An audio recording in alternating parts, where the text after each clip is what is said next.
sampai mengorbankan dua pelatih, nggak bisa mengangkat prestasi Jerman lagi, bahkan lolos grup juga setengah mati, sampai akhir Piala Dunia juga sama Korsel sama Sintayong disingkirkan. Gue yakin sih kali ini bisa bounce back lah, karena efek terbesarnya ya kembalinya Toni Kroos ke tim nasional, dan dia juga sekaligus pamit kan. Gue rasa dia akan benar-benar memberikan sebuah kado yang sangat istimewa. Farewell setelah di Madrid memberikan champion.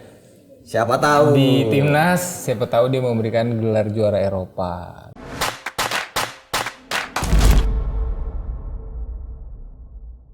Halo Tifosi, welcome back to Pinball Opini Football, podcast yang membahas seputar sepak bola dunia. Dan kali ini kita akan menjawab request beberapa Tifosi yang ada di kolom komentar beberapa episode kita sebelumnya. Kita akan mengupas lebih dalam tentang Italia di Euro kali ini. Nah, kali ini gue bersama Bang Wai dengan jersinya. Terus Bang Bara sebagai tuan rumah kali ini. Dan Rangga tentunya. Hiroki Ito yang baru bermain di Jerman, pindah ke Bayern Munchen. Oke, sebelum kita lanjut ke pembahasan, gue mau ingetin kita ada Saweria. Dan kalian bisa klik link di deskripsi atau ada QR code-nya juga. Kalian bisa ngasih support silahkan jumlahnya sesuai dengan kemampuan kalian, itu akan sangat kita apresiasi tentunya. Dan jangan lupa juga untuk subscribe dan nyalain lonceng biar kalian gak ketinggalan tiap ada episode baru dari Pinball. Kita udah pindah ke Millentor Stadium. Bukan ini Tron Casablanca. Waduh. Jangan kita ini siksa kubur. Ini bajak laut. One Piece. Iya, Lutfi. Nah, ini adalah lorong dari stadionnya San Pauli ya. Yang musim ini juga promosi ke Bundesliga. Dibacanya San Paul apa Saint Pauli? Nah, gua tahu Sen nih. sebenarnya ST Pauli. Stasiun Saint Pauli. Nah, intinya kita akan membahas Euro karena Jerman sebagai tuan rumah. Gua akan membahas Jerman dulu nih. Walaupun sebenarnya kita waktu itu udah sempat bahas ya di episode yang sebelumnya, tapi ini karena ada Bang Bara yang merupakan adalah die-hard Adidas fans. Dimana ini Adidas semua nih jersinya dan sampai sepatunya juga. Nah, gue mau ngasih kesempatan lu untuk membahas Jerman kali ini. Dari skuad yang dibawa kan udah ada kan. Cuman nyoret satu kiper doang kemarin ya. Iya. Dan dari skuad ini apakah lu yakin Jerman bisa akhirnya kembali menjuarai sebuah turnamen besar? Yakin. Gue belaga gila dulu kan. Negara orang biarin aja, yakin aja dulu juara. Karena emang Jerman kan kita tahu prestasinya lagi hancur-hancuran kan, setelah juara dunia waktu itu sampai mengorbankan dua pelatih, nggak bisa mengangkat prestasi Jerman lagi, bahkan lolos grup juga setengah mati, sampai akhir Piala Dunia juga sama Korsel sama Sintayong disingkirkan. Gue yakin sih kali ini bisa bounce back lah, karena efek terbesarnya ya kembalinya Toni Kroos ke tim nasional, dan dia juga sekaligus pamit kan. Gue rasa dia akan benar-benar memberikan sebuah kado yang sangat istimewa. Farewell setelah di Madrid memberikan champion. Siapa tahu Di timnas, siapa tahu dia memberikan gelar juara Eropa. Gitu sih Ya, tapi kalau dari skuad ini sebenarnya yang kurang apa menurut lo? Yang kurang, kalau yang gue sayangkan nggak bisa main ya Gnabry ya.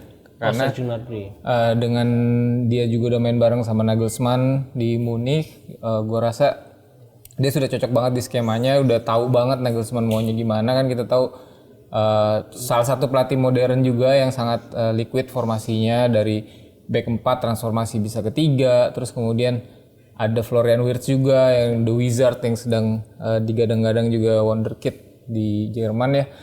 Tim ini hanya kehilangan Gnabry sih gua rasa, karena kan toh yang lainnya sudah sesuai. Kalaupun misalnya ada kontroversi Mats Hummels nggak dipanggil, tapi itu kan di belakang dengan ada Jonathan Tah dan juga ada Rudiger. Gue rasa itu udah cukup kompetitif lah Jerman untuk bisa bersaing di paling nggak sampai semifinal lah di Euro. Ya sih. Ya gue yakin sih kalau Jerman bisa melangkah jauh, cuman ya asalkan nggak banyak gimmick aja nih tim ini nih. Karena Korea udah nggak gini-gini lagi sekarang. Di Qatar banyak sekali gimmicknya, dan sekarang kemarin tadi kata lu ada konflik-konflik udah mulai terjadi kan. Fulkrug ribut sama Rudiger gara-gara Fulkrug lagi recovery cedera, terus habis itu Diasa kan, Rudiger kita udah tahu ya. Ini kayak Reja lah sebenarnya. Simpelnya ini kayak kita ngedefinisiin Reja lah. Ribet sendiri, tiba-tiba nekel temennya lagi recovery, ribut akhirnya. Cuman itu untungnya lagi di kayak internal training, jadi nggak ada media, nggak keliput. Cuman desas-desusnya udah keluar lah gitu, beritanya bocor. Ya semoga jangan banyak gimmick kayak kayak Piala Dunia kemarin lah di Qatar, karena biasanya kalau yang kita tahu ya makin banyak orang bergimmick prestasinya makin turun, itu sih biasanya Bang Bara. Rudiger sempat disuruh lari keliling lapangan dulu. Enggak serius abis Suruh menenangkan introspeksi ya. Lu lari dah. Lu sadarin diri lu sendiri lah. Lari sampai Prancis. Kejauhan. Ya tapi ya Jerman akan membuka Euro ini lawan Skotlandia ya tim yang agak pincang sebenarnya karena tidak ada pemain andalan mereka yang lagi naik daun juga, Luis Ferguson yang cedera, terus banyak pemain yang udah uzur ya. Siapa yang tadi lu bilang? Ada Craig Gordon 42 tahun ini. Celtic ya? Kiper tapi kan kiper. Tapi ya mungkin kiper. Dan masih reguler tau di klubnya. Craig Gordon setahu gue masih reguler loh. Tapi kan masih punya Zinedine Tominay. Oh iya. Zinedine Tominay. Semua posisi bisa diisi ya, Bang. Tapi menurut gua ya bisa lah Jerman untuk melewatkan. Iya, maksudnya melewati pertandingan pertamanya. Nah, ngomong-ngomong Euro lagi, kita akan membahas mungkin odds-nya nih. Ada beberapa media atau beberapa apa sih namanya tuh kalau Opta tuh? Rumah judi. Statistik. Iya, media statistik gitu lah ya. Ini yang mengeluarkan odds atau prediksi mereka tentang juara Euro 2024 kali ini. Banyak yang mengunggulkan Inggris, Prancis dan Jerman. Kalau kita lihat dari Opta, Inggris berada di posisi paling atas dengan 19,9%, Prancis 19,1 dan Jerman tuan rumah 12,4. Sedangkan Italia ada jauh di bawah di peringkat 7 dengan hanya 5% chance untuk memenangkan Euro 2024 kali ini. Nah, sebagai fans Italia diehard juga nih, Bang Roy ini melihat odds dari Opta ini apakah perlu dibubarkan Opta? Italia sih nggak butuh analisis dari Opta dan sebagainya lah. Karena ya dari dulu ya menurut gue sih ya semakin Italia nggak diunggulkan, semakin Italia mengunggulkan dirinya sendiri di depan pesaing-pesaingnya. Ya buktinya ya di Euro 2020 bukti nyata siapa sih yang ngunggulin Italia? Pemain-pemain kayak gitu. Strikernya cuma sekelas Belotti sama Ciro Immobile, tapi dia juara. Tapi kan prestasinya Italia juga di 4 tahun terakhir ini juga cenderung bagus ya. Dari apalagi di kelompok usia ya. Kemarin dia habis juara U17 Euro. Lalu di 2023-nya kemarin dia juara U20 juga, yang U20 juara Euro juga. Italia. Ya, dan di tahun 2020 kan tim senior juara, lalu 2 tahun berselang itu tim U20-nya juara, dan kemarin yang belum lama U17 juara. Yang ada Camarda ya? Ya, yang mengalahkan Portugal ya. 2-0 atau 3-0 itu? Ya. Lupa lah gua pokoknya 3-0. 3-0. Ya, jadi semakin gak diunggulin Italia itu semakin Italia mengunggulkan dirinya sendiri. Dia bakal buktikan sendiri. Karena kalau Italia diunggulin, bapuk. Karena tekanan juga sebenarnya. Ya. Untungnya dengan tekanan yang tidak terlalu tinggi dari beberapa media, harusnya Italia bisa lebih leluasa untuk bereksplorasi. Sebenarnya justru tekanan datang paling besar buat Inggris karena pemainnya juga banyak debutan kalau kita tahu, dan banyak pemain muda juga. Gareth Southgate juga ini bakal bisa jadi kalau ini gagal bisa jadi panggung terakhirnya dia sebagai pelatih Inggris. Ya buat gue sih untungnya di sini buat Italia sih, dengan banyaknya prediksi kan Buffon juga udah bilang. Ya mungkin sama dengan omongan lo juga, karena dia bawa ke 2020 ketika tidak diunggulkan kita malah bisa lebih baik. Toh juga di sini dia bilang kayak kesempatan kita di grup juga dibilang kecil juga, tapi ya dia bilang dengan opsi yang seperti itu ya sebenarnya kita jadi lebih mudah, karena menurut Buffon dia sangat paham dengan kualitas pemainnya gitu. Oke. Nah ini ngomong-ngomong debutan tadi, ini salah satu tim yang ada pemain asal Napolinya yaitu Kvaratskhelia, dan tim debutan kan di debutan kan? betul. Dia ada di peringkat paling bawah ya dengan 1%. Dan lu sedikit aja menurut Rangga, apakah Georgia bisa memberi kejutan dengan lolos grup nih? biarpun di lawannya lumayan berat ya, tapi Portugal ya. entah kenapa gue punya harapan dan punya pikiran kayak ada Turki dan Portugal ya di situ ya kalau nggak salah ya. Gue kayaknya feeling gue dan Turki itu kan selalu flop ya di kompetisi Eropa tuh beberapa tahun ke belakang ya, di luar Piala Dunia yang penuh dengan tanda tanya itu 2002. Sisanya Turki kan juga banyak kayak waktu itu Piala Dunia lagi tren banget, di grup juga dikdaya, pas masuk Piala Dunia ancur-ancuran karena pemainnya juga beda. Nah, gue entah kenapa kayaknya Georgia ini bisa bikin sulit Ronaldo dan Hakan Çalhanoğlu buat lolos karena Mamardashvili kipernya juga lagi oke banget. Strikernya yang mau gue lupa namanya. Ya itulah pokoknya lagi diincar sama Monaco kalau nggak salah. Jadi karena timnya degradasi dan total golnya juga oke, dan gue ngelihat koneksi secara permainan sama Kvaratskhelia juga lagi dapat banget, lagi tune banget ya. Gue tinggal berharap aja apakah keharmonisan tim ini bertahan sampai at least fase grup bisa kelihatan bahwa kualitasnya bagus gitu. Gue sih berharap itu sih. Tapi lo tau nggak, Georgia ini lolos ke Euronya unik tau? Ya betul. Unik. Playoff kan dia terakhir ya? Jadi dia tuh di kualifikasi peringkat 4. Harusnya kan nggak masuk playoff dong, karena peringkat 3 Norwegia nih. Tapi justru yang masuk ke playoff itu Georgia, karena di Nation League-nya tuh Georgia ada di 4 besar Liga Nation League-nya itu. Norwegia nggak ada di 4 besar itu. Jadi Georgia yang lolos. Kasihan banget sama dia, Erling Haaland CS. Ya, dan udah berapa kali apes kan sebenarnya Norwegia. Gue cuma kasihan aja kalau sampai Haaland masuk Euro atau masuk World Cup-nya umur 29 gitu, kayak udah sayang aja gitu. Gimana naturalisasi Indonesia main di AFC besok? Buset, ngapain? Haaland 28 karirnya kelar, cedera. Kayak bapaknya. Kayak bapaknya. Nah, oke, sekarang kita geser ke Italia nih. Italia juga udah mengumumkan skuad resminya ya. Karena ada beberapa nama coret, salah satunya ya salah satu kiper kesukaan gue yaitu Provedel. Terus ada ya Acerbi yang karena cedera juga, Scalvini juga karena cedera ini, si Gasperini macam-macam ya. Terus yang agak menarik adalah mencoret Orsolini dan Ricci tapi mempertahankan Folorunso dan Zaccagni sebenarnya. Kalau buat gue lebih tanda tanya kenapa mencoret Orsolini dan mempertahankan Zaccagni, karena kalau Samuel Ricci sama Folorunso memang yang jadi pertanyaan adalah Folorunso itu bermain lebih ke depan, Ricci itu bermain ke belakang. Sementara kayaknya kalau ngeliat stabilitas Italia itu sebenarnya lebih butuh pemain yang bisa balancing di belakang, tapi biarpun masih ada ini sih Cristante sama Jorginho sih ya sebenarnya ya, jadi nggak apa-apa juga. Sebenarnya kalau butuh gelandang yang bermain lebih eksplosif mungkin Folorunso bisa jadi opsi. Tapi Orsolini sih yang gue sangat mempertanyakan sih. Nah ini Bang Bara, walaupun di tim Italia lu juga nggak suka dengan Italia dan nggak ada pemain Milan. Nah, apakah lu sambil ngudut dulu, apakah skuad Italia ini cukup bisa menyeramkan Jerman menurut lu? Atau mengganggu Jerman gitu kan? Kalau ditanya Jerman ya udah pasti momok terbesar gua ketika Jerman bermain ya Italia pasti, karena berkali-kali tuh hancurnya tuh ketika lawan Italia entah kenapa. Kan terakhir gitu. menang yang Simone Zaza nendang ke atas lagi penalti. Dia di penalti ya, bukan 2 kali 45 ya. Cuma sebelumnya kan kayak 2-0. ini bisa banget Italia tuh buat mengudak-ngaduk mentalnya pemain Jerman kan, karena kebanyakan tuh pemain Jerman tuh dibuat frustasi dengan kelakuan-kelakuannya pemain Italia kan, yang jatuh ngulur waktu atau apa terus tiba-tiba serangan balik bisa gol kayak gitu. Memang gue paling ngeri kalau ketemu Italia Jerman. Tapi di Euro ini sih Italia kayaknya hanya cukup lolos dari grup aja. Dengan grupnya lumayan berat, dia mungkin posisinya seperti kayak Indonesia lah, kayak ya ini sangat berat banget nih lolos grup tapi dia bisa gitu. Tapi setelah itu ya udah cukup sampai situ aja.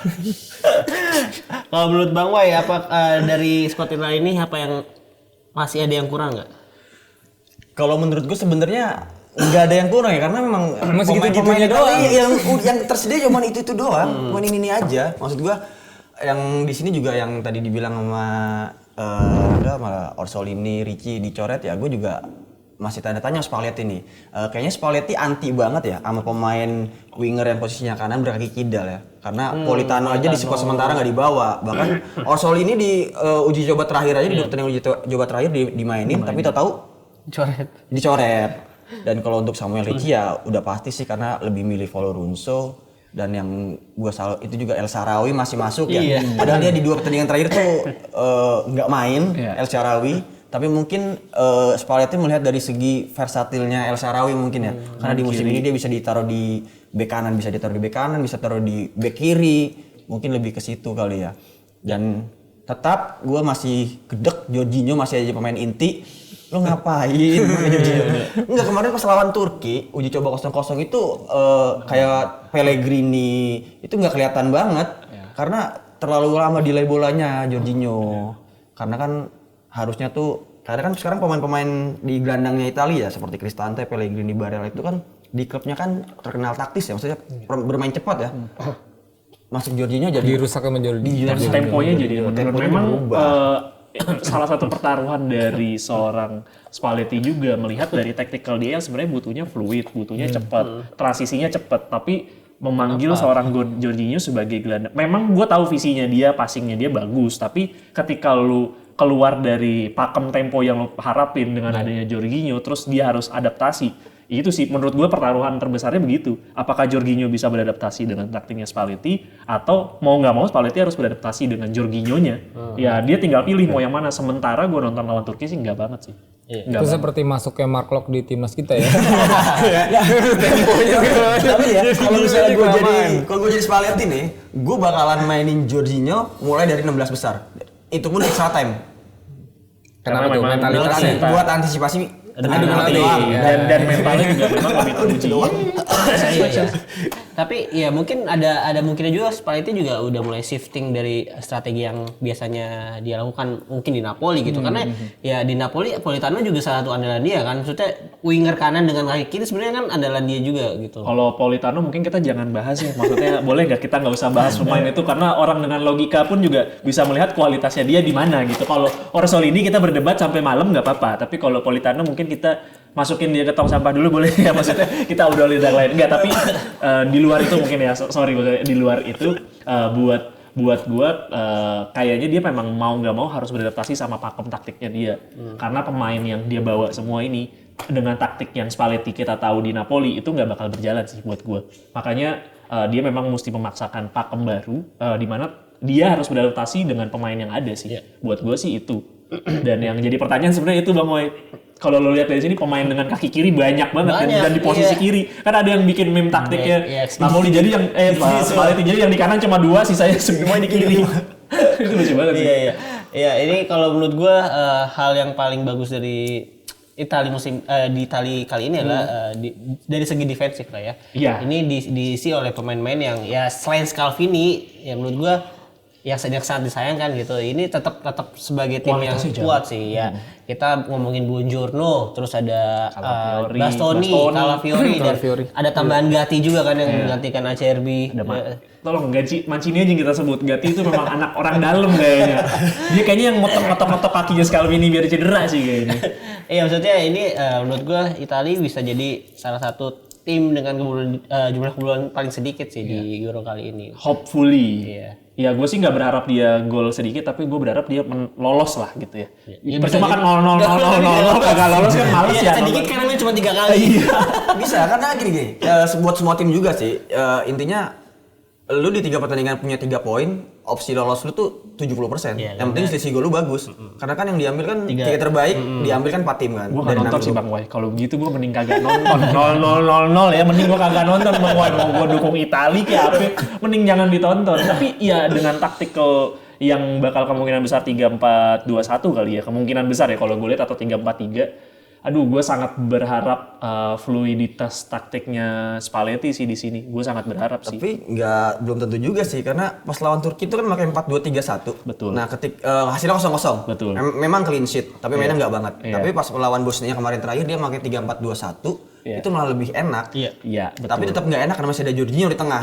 Kalau gue sih Fagioli aja tuh. Kalau spesifik Turki, kenapa bermainnya 0-0? Feeling gue dua-duanya juga mainnya hati-hati banget sih. Kelihatan banget lah. Mainnya kayak mau coba taktik tapi nggak berani agresif gitu loh. Kalau gue lihat ya, kayaknya kemungkinan yang taktik 4 ini bisa dipakai buat alternatif taktiknya dia ketika taktik 3-nya nggak berjalan. Kayaknya gue lihat gitu ya, fluiditasnya mau dibawa ke situ. Tapi ya menurut gue dengan skuad yang ada lebih cocok untuk main 3 back. Betul, gue juga lebih setuju. Gue lebih setuju. Ya, pemain-pemain yang ada saat ini gitu. Dan tadi udah nyenggol Fagioli juga kan di pertandingan lawan Bosnia bermain cukup apik lah ya menurut gue juga. Apakah ini jadi keputusan yang tepat untuk Spalletti membawa Fagioli yang hanya bermain sedikit lah ya. Mungkin di pertandingan terakhir Juve cuma main 2 kali ya. 2 kali ya. Dua kali. Muluknya sama yang terakhir lawan Salernitana kalau nggak salah. Iya, tapi dia ya menurut gue juga mempertontonkan permainan yang cukup bagus. Dan akhirnya bisa menyingkirkan Locatelli dari skuad Euro kali ini. Nah, menurut lu nggak apakah akhirnya benar-benar layak sebenarnya Fagioli ini? Ya semua orang bebas untuk melemparkan argumennya, dan di posisi ini ya Spalletti juga dengan bebas dia boleh milih pemain apa aja, atau dia dibayar buat sebagai head coach, dia bertanggung jawab dengan pemilihan inilah. Di luar kekecewaannya Locatelli yang instastory gambar gelap ya, ini kayak anak-anak baru, tahu nggak lo, baru puber. Bang kalau mau nambahin ngomong ya bang ya, udah mulai diem berapa menit nih gue lihat-lihat. Jadi Locatelli udah kecewa sebegitu kecewanya, maksudnya dikalahin sama mas-mas yang baru main 2 kali musim ini gitu, yang udah usaha lebih panjang. Tapi gue akan ngambil statementnya Bintang di sini. Fagioli 2 pertandingan itu jauh lebih baik daripada Miretti 1 musim. Iya, dan itu terbukti lawan Bosnia. Gue bisa melihat bahwa perannya dia sebagai gelandang yang kreatif, Locatelli di sisi teknis itu memang nggak bisa di-provide.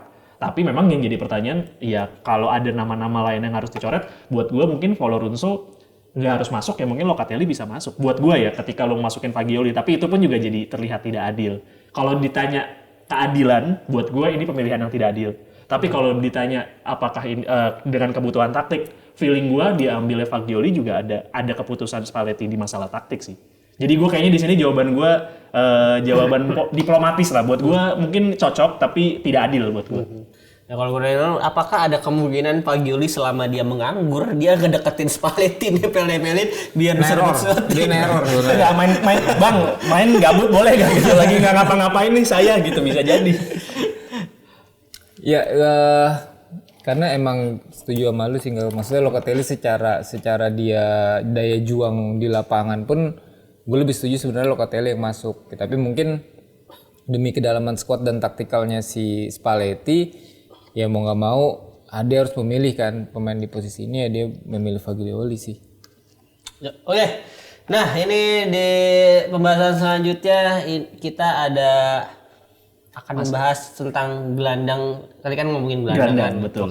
Locatelli dan Fagioli ini. Ternyata di Euro kali ini menurut media Inggris ya, ada menyebutkan ada 10 gelandang terbaik yang akan bermain di Euro. Tidak ada nama satu gelandang Italia pun. Tidak ada Barella, Pellegrini, Cristante, bahkan Hakan Calhanoglu ya walaupun bukan Italia, yang gelandang terbaik Serie A tidak ada di list ini. Nah ini menurut media ini dia menyebutkan faktornya adalah international caps, trophies won, statistik di musim kemarin, sama overall impact for negaranya gitu. Diberikan pertama ada Rodri dari Spanyol, ada Kevin De Bruyne, Jude Bellingham, Toni Kroos, Bruno Fernandes, sampai terakhir ada Ilkay Gundogan ya. Nah ini Bang Wai melihat ini nih, list ini nih. Ini medianya wih semprot yang bikin. Ya apakah menurut lo emang gelandang Italia tidak ada yang sebagus 10 nama ini?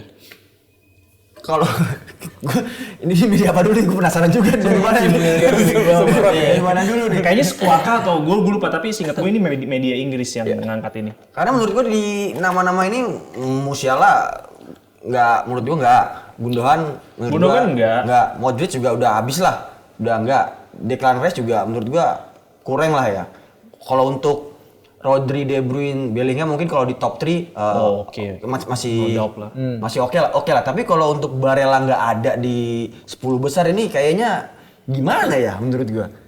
Gue lebih mikir Hakan sih dibanding Barella. Hakan, gue juga berpikir Hakan karena lu lihat faktornya deh, ada international cap, trophies, statistik sama overall impact. Buat gue itu Hakan masuk. Hakan memang dia penggendong banget lah ya. Selain jadi mentor di tim nasional juga, dia juga di pemain senior juga kan. Juga kalau dari trofi ya maksudnya Hakan sama Barella kan sama nih, sama-sama di Inter kan. Kalau dari urusan statistik trofi mungkin ya gue bilang ya mereka sama lah karena satu tim di klubnya masing-masing ya kan. Tapi kalau misalnya mereka berdua nggak masuk, gue juga agak kurang gimana ya. Maksudnya yang tadi gue bilang tuh kayak Modric, Musiala, Gundogan itu ya karena mereka di timnya masing-masing aja. Kalau Modric sama Gundogan udah jadi apa ya, sering di rotasi. Dan Bruno kan juga juara klubnya- taga. Iya, klubnya juga begitu. Di internasional juga ngapain. Jadi kalau Barella mau taruh di posisi berapa menurut lu? Top 5 lah kalau menurut gue. Kalau Hakan lu mau taruh berapa Bang Bara? Gue lebih Hakan top Hakan 5 dibanding top Barella. Hakan top 5 mungkin gua akan tuker posisinya Hakan ke Bruno. Lalu mungkin Bruno turun, terus Hakan gua mau masukin di posisinya ya tadi Hakan kelima, terus Barella mungkin gua taruh di posisinya Declan Rice. Ini bisa di-scroll nggak? Di-scroll jangan Hakan 11. Statistiknya top 10 ngapa jadi 11 ya mungkin ada tapi ya balik lagi ya memang media Inggris juga ngablu. Terus juga yang kedua mungkin ini statistiknya dibikin sama orang yang main FIFA jadi dia mentok pengetahuannya knowledge-nya di situ-situ aja. doang ya, Iya dari rating kayaknya.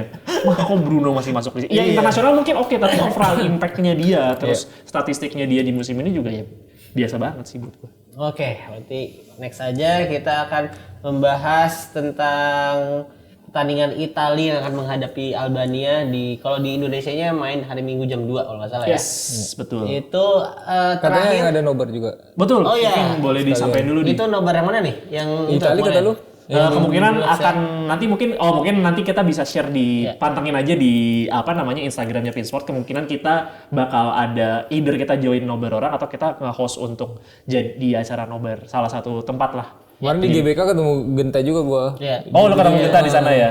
Ya, kalau dari Genta dia udah ngadain acara kan. Iya, mungkin nanti Jumat atau Sabtu pagi atau siangnya mungkin kita akan kabarin di media sosial. Nanti teman-teman stay tune aja di media sosial kita. Betul. Nah, ini dari skuad Italia yang akan bertanding melawan Albania di latihan terakhir atau latihan pertama dia ketika nyampe Jerman itu kalau nggak salah ada 3 yang nggak ikut latihan utama yaitu adalah Nicolo Barella, Fratesi, sama Fagioli. Yang dimana ya tiga gelandang penting lah untuk Italia sebenarnya. Dan Fagioli juga lagi. Iya, maksudnya ini ketiganya ada full, tambah lagi Alex Meret. Kalau itu di bawah tapi kiper ketiga setahu gua. Vicario kedua lah. Vicario kedua lah, iya. Nah itu nggak terlalu penting. Nah ini menghadapi pertandingan pertama di mana Albania juga sebenarnya banyak pemain Serie A ya. Ada Ismaili. Oh iya. Si yang dulu striker bekas Inter, Reymanac ya. Reymanac, ada Christian Aslani, Nadine Bazrami, Edric Berisha, Nedim Bayrami, terus Bazrami golin ke Inter lagi musim ini kalau nggak salah tuh di yang ada mau pindah ke Milan, Broha ya. Amadou Broha. Fulham ya di Fulham dia sekarang. Ini menurut lu nggak Italia apakah bisa melewati ujian pertama dengan baik nih? Kalau dengan banyaknya pemain yang cedera dan disebutkan gelandang tadi, mungkin Locatelli akan berbicara, kenapa saya tidak dipanggil kalau Fagioli cedera juga dong? Mungkin. Tapi Albania yang gua tahu sih kadang juga suka ngadi-ngadi ya, itu juga nggak tahu. Kadang suka tiba-tiba kita nggak unggulin, tiba-tiba dia bisa main. Ya paling apes kan ketika kita bisa tiba-tiba kita kena seri nih sama Albania itu kan Itali bisa jadi lebih terjal gitu jalannya lawan Kroasia dan lawan Spanyol itu berat banget loh. Makanya buat gue mungkin ini misi pertama yang harus dituntaskan sama 3 poin harus dikantongin, tapi masalahnya di posisi ini lini depannya Albania lagi tingkat kepercayaan dirinya lagi tinggi banget. Friendly match 2 kali menang, skornya juga cukup meyakinkan biarpun lawan tim yang secara ranking dan kualitas jauh. Kayak Reymanac, gue mungkin spesifik ngomongin Reymanac tuh di musim ini di Liga Turki dia jadi top scorer soalnya. 1-2-nya main Inter juga. Tiga-tiganya Icardi, Dzeko, Reymanac. Sama Reymanac. Dan itu unexpected tuh karena Reymanac main di tim Liga Turkinya juga bukan tim yang bagus. Vaspor ya? Vaspor kalau nggak salah namanya. Nah, jadi secara tim tidak punya kualitas yang bagus. Tapi dianya bisa muktiin. Dan gue cukup yakin kayaknya dia bakal jadi starter dibandingkan Armando Broha sih. Karena Broha di musim lalu juga, atau musim ini kualitasnya juga lumayan menurun, jarang dimainin kalau salah dipinjemin ke Fulham juga kurang berasa lah. Jadi feeling gue bisa ngasih kejutan sih. Tapi gue sangat berharap Italia bisa menang sih di sini. Iya. Kalau lu Bang, apakah Italia akan terkejut oleh Albania juga nih? Enggak, ini menang dia Italia. Karena satu-satunya menang di sini. Ya apa 3 poin sih. 3 poin seri 2 kali kan 5 poin, lumayan. Enggak, yang lainnya saya juga susah. Gue tahu lu takut kan Italia lolos. Emang takut kan? Mungkin kita sebutin aja list-listnya kali ya Bang Bar ya, pemain yang main di Italia, boleh nggak? Apa? Yang mana? Yang Tadi tadi nggak apa-apa, yang pemain Albania. Oke, banyak banget soalnya. Banyak, Iya. ada Brad Jim City, Iya, Jim kaptennya, City. Kipernya. ada Elset Hisar, Silakan. Kipernya Elliot Berisa dimain di Empoli, Jim City baru menang Euro juga. UEL sorry. Maras Kumbula, pemain Roma yang disayangkan sama Bang Wai juga. Ismaili,